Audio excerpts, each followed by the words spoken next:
Welcome to the Phoenix Prosperity Podcast, where wealth meets legacy. Join your host, Tim Fergestad, as we explore the journeys of Phoenix's finest to success and beyond.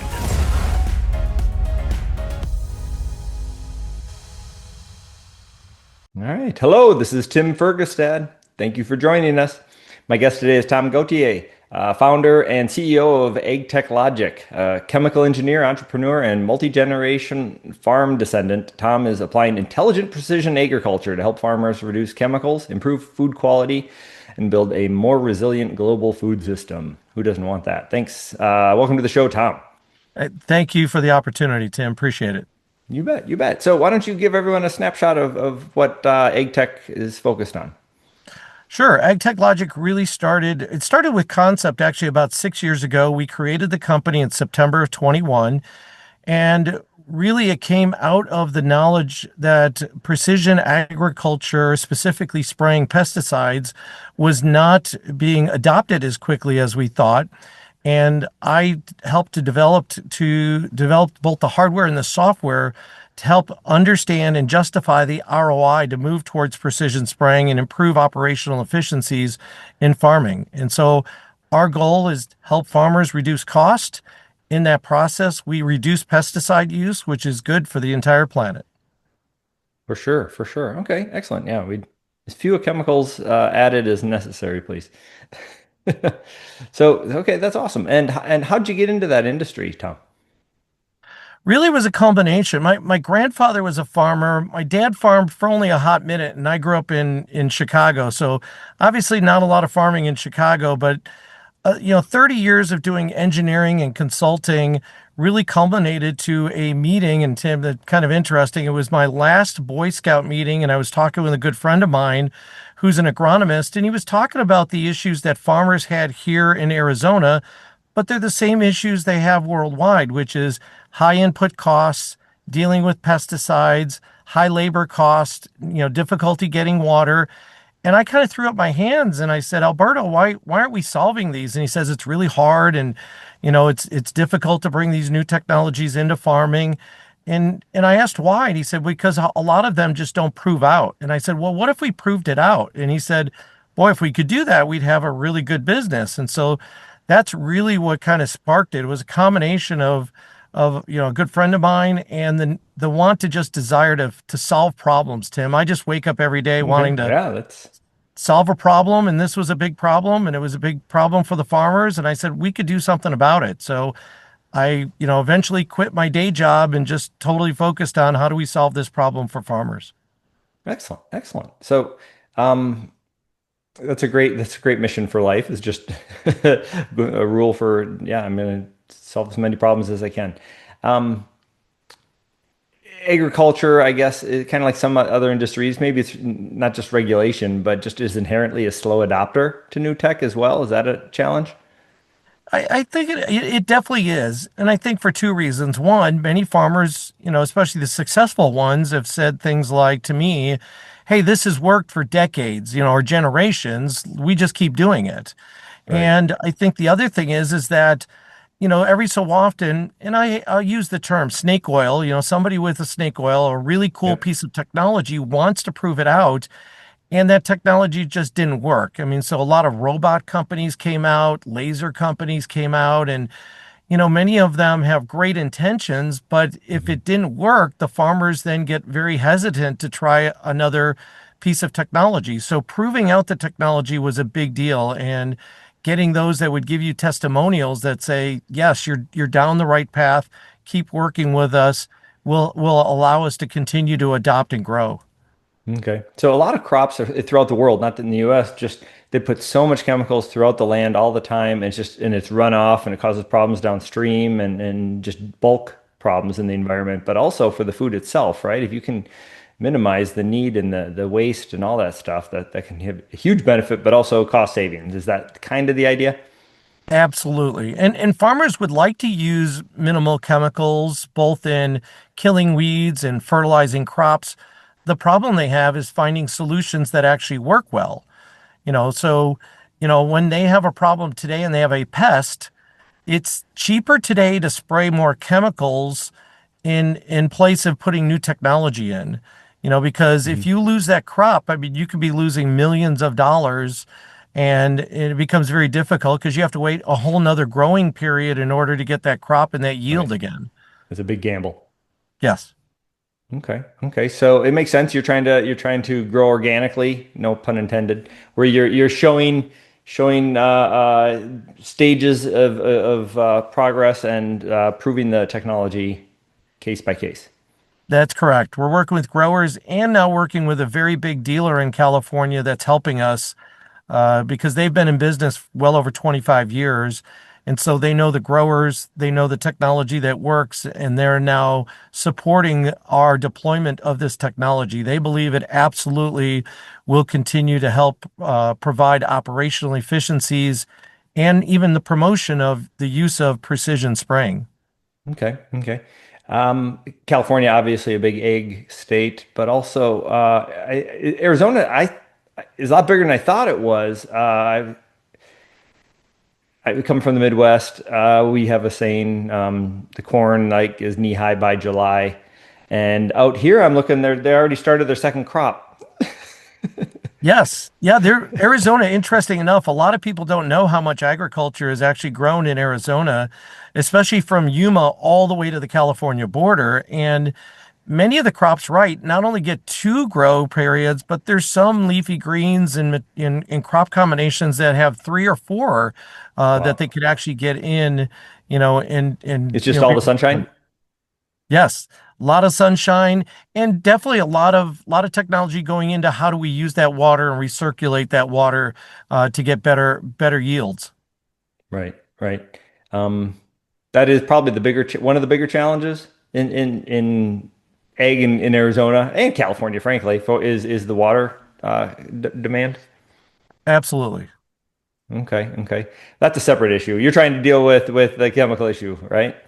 But it all goes together. I mean, we're seeing in many cases up to 80-90% reduction in chemicals. And a lot of those mixes that they're spraying, especially herbicides, are 90-95% water. So you will see a water reduction in use of our technology. But if Because you you're have to spray growing the less, right right? crops and if you're killing weeds at the right time, at the right place, those weeds then won't absorb the water that's in the soils, therefore leaving that water, Ah, that moisture for the crops. So we do believe that there is this regenerative cycle in that process that if you precisely kill weeds with the minimum amount of material, chemical, you'll actually save water in the long run. okay. So these are water soluble compounds generally that are sprayed out across the fields. Yes, most Okay. of them are correct. Okay. Okay. And so, can you give us a little idea of what's the secret sauce or the magic or the technology behind precision spraying? Yeah, really two items in our technology. It's really a combination of things. One, we developed our own technology called AgTelio. It's a combination of a small piece of hardware that goes onto the sprayer, but the software behind that is really the intelligence. Hmm. It helps to gather all of that data and it puts it together in a way that makes sense for the grower to know exactly where they're spraying, what they're spraying, how much they're spraying, what they're seeing, what the results are in real time so they can adjust their sprayers, whether it's a conventional sprayer or a precision sprayer. But in combination with precision spraying, and we're working directly with a technology called Weed It that uses chlorophyll fluorescence. That technology Hmm. allows us to then detect where there are weeds and only open the nozzles when there's a weed there. So our technology in combination with the chlorophyll fluorescence sensors help us to be incredibly precise and see those reductions up to 90% of the chemical use. Nice. That's huge. That's huge. Um, Congratulations, by the way, enjoying having data that's that strong. That's awesome. And so over the past 6 years, I imagine you've made a lot of progress. Was Where are you at in terms of your goals right now? Are you because you had to try it out and you're starting to show not case success stories to different states and different growers. Yeah, the first 2 years were a lot of research, and then we developed in 2024. We actually started deploying what we call the Cadillac version of our technology, and we realized at the end of that period of testing that we overdeveloped. And the growers and the dealers were like, "Hey, this one is too complex, too much technology. Can you get us a Toyota version, a simple version?"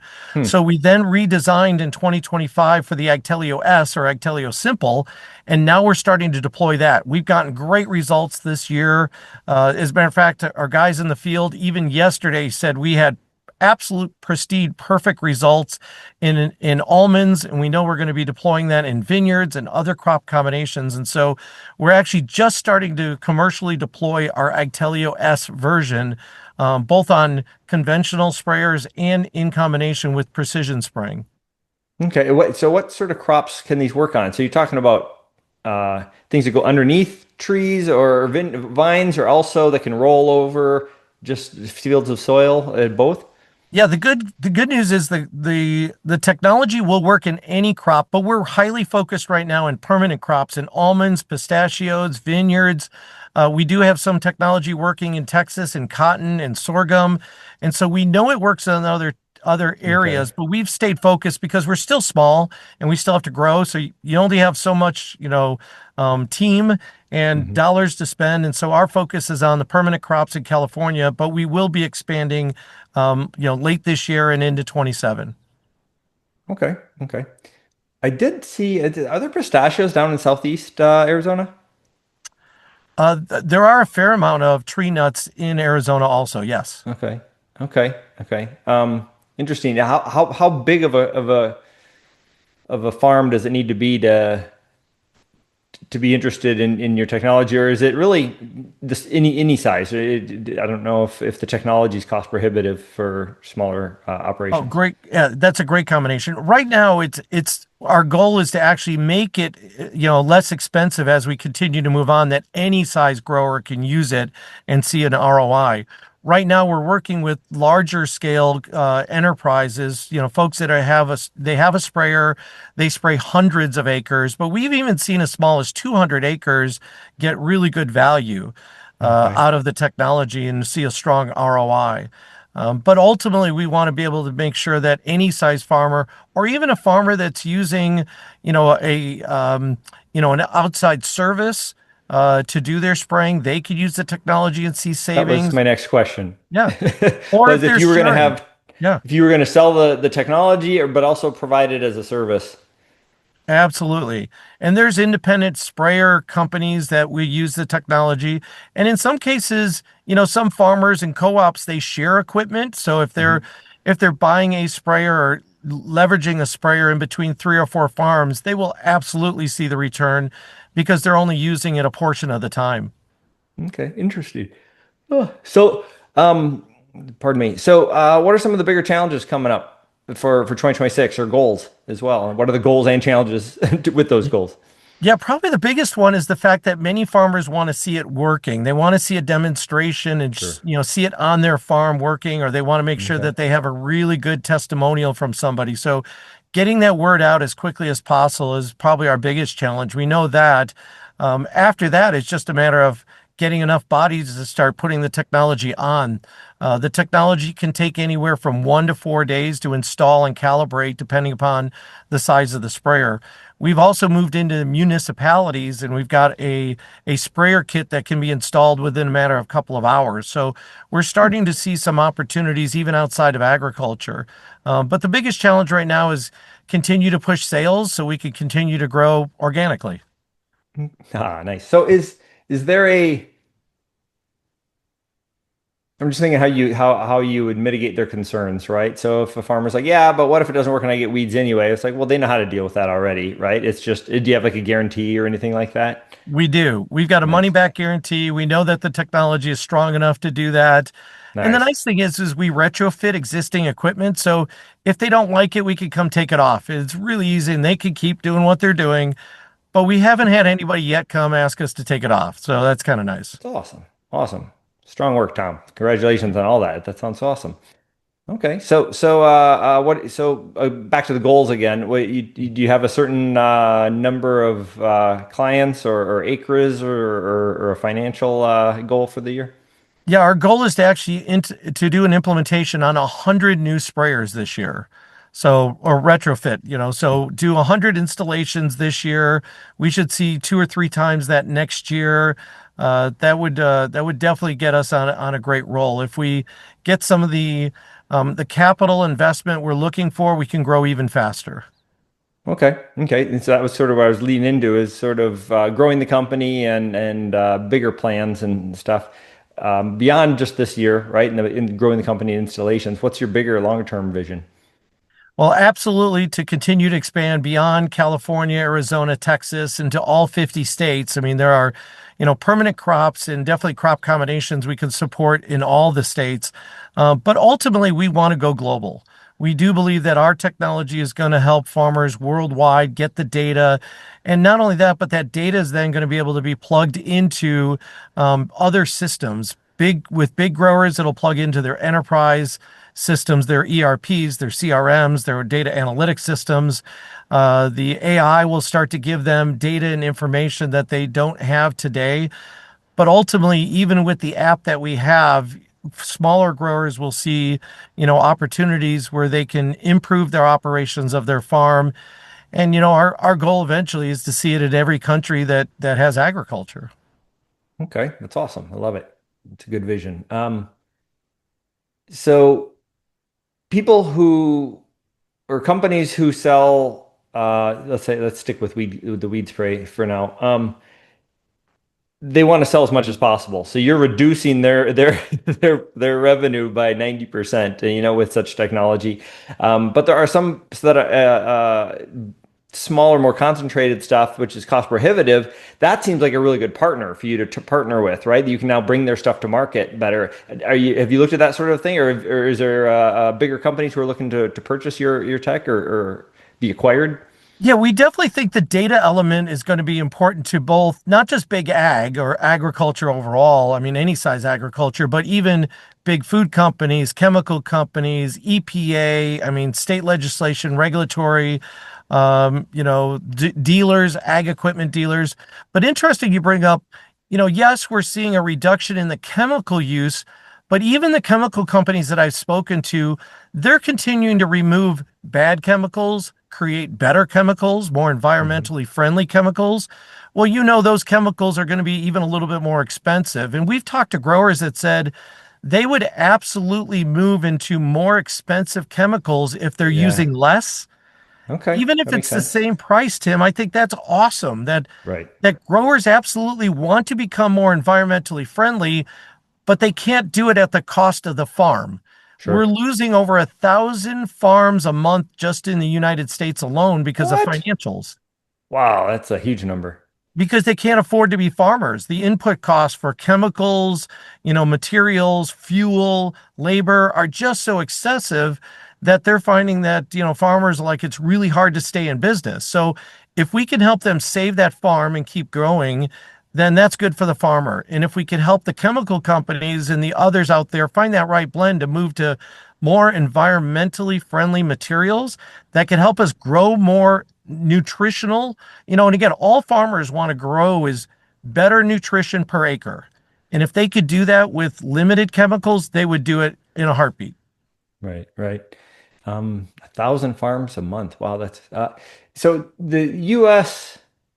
last I looked, I think egg was still maybe even the top gross export of the country. Is that right? I believe so. It is correct. Okay, Outside of technology, right? it's Yes, I just a believe it. gigantic industry, is my point. Yes.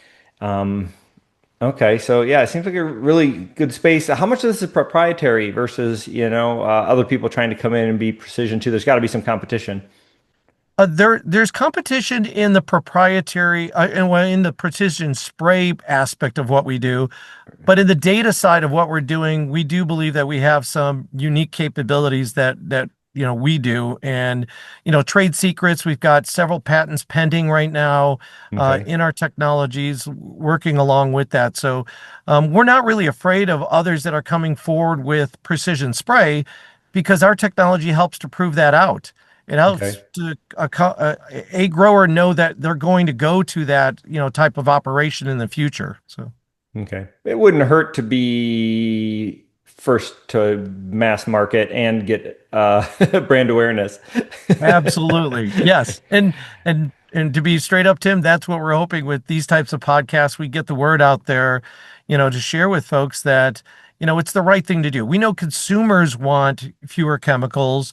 We know farmers want lower cost, and if that is reducing chemicals, they're okay with it as long as the job gets done.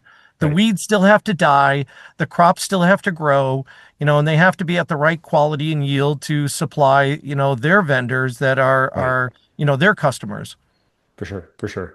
And yeah, it's a big business. It's tricky business. I have most of my investors in like my real estate stuff that I do are about a third of them are business owners. About a third of them are physicians, but I do have a handful of like I have a couple farmers, right? And we have a number of farmers actually invested in a series of townhome builder rents we're doing here in the valley as well. Are the farms?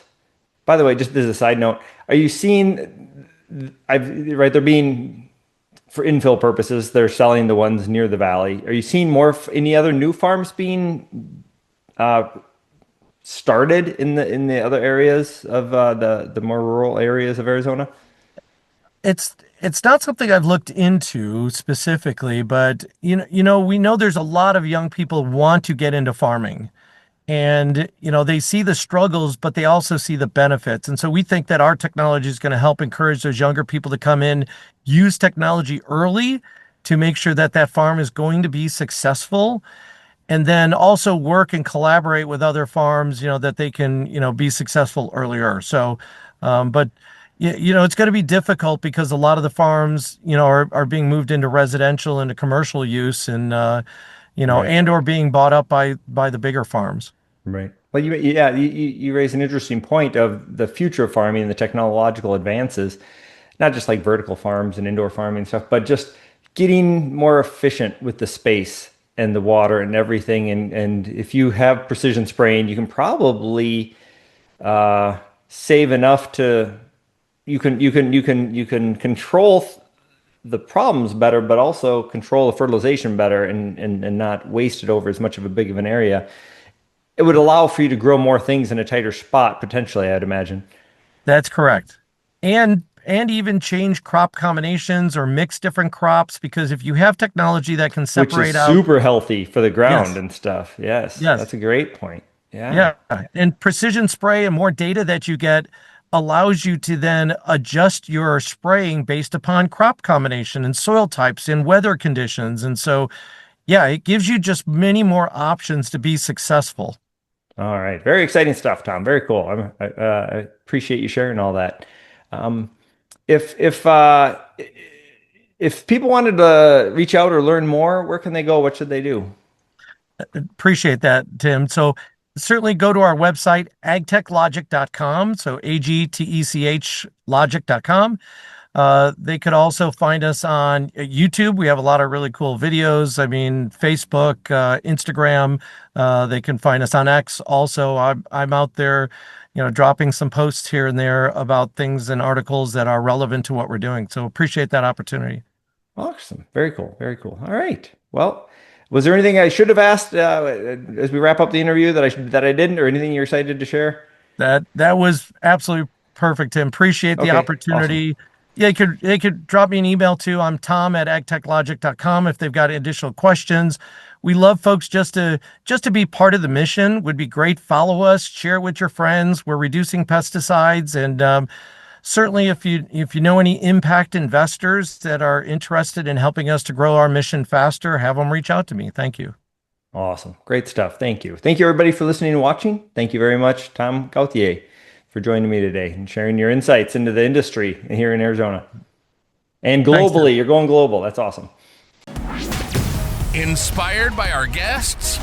Visit phoenixprosperitypodcast.com/guest and join us on the show and share your success story with Tim. The spotlight awaits.